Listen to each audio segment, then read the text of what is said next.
আরে তোর তো আমার খুব প্রয়োজন, আমি তো খুব বিপদের মধ্যে পড়ছি। কি বিপদ দিল? কি বিপদ এটা তুই জানোস না?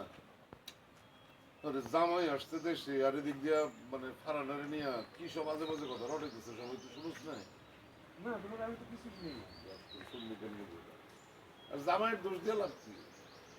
সব তো রটাইতেছে গ্রামের লোকজন, আমার কাছের মানুষজন, আত্মীয় স্বজন। তবে আপনার এই কথাটা আমি খুবই দুঃখ করেছি। কেন? আমি তো আপনার আপন ভাই। আপনি কি আমার সন্দেহ করতেছেন? আরে দূর হচ্ছে না, তোরে সন্দেহ করুন কিছু নেই। আমি বলতেছি আমার এই পাড়া প্রতিবেশী, তারপর একটু নিকটাত্মীয়, দূরের আত্মীয়, বিভিন্ন জন বিভিন্ন রকম কথা রটাইতেছে না।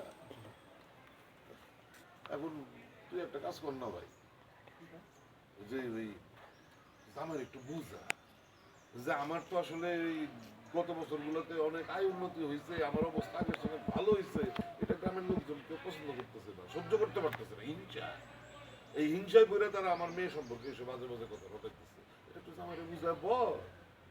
তবে ভাই, আপনি মনে হয় আমার আপনার আপন ভাবেন না, তাই না? কি বলছিস? আপনার মেয়ে আমার কি হয়? আপনার মেয়ে আমার তো ভাগ্নি। এটা তো আমারও দায়িত্ব। সারা জীবন আপনার এখানে কাটাইলাম। আপনার নুন খাইছি। আমি তো আপনারই গুণ গামো। এত কথা বলিস কেন? তোরা যেটা বলছিস তুই সেটাই খালি কর।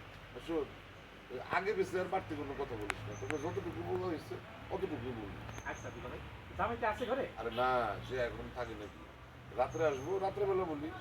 আচ্ছা, তাহলে আমি যাই। আচ্ছা, আচ্ছা। কাট।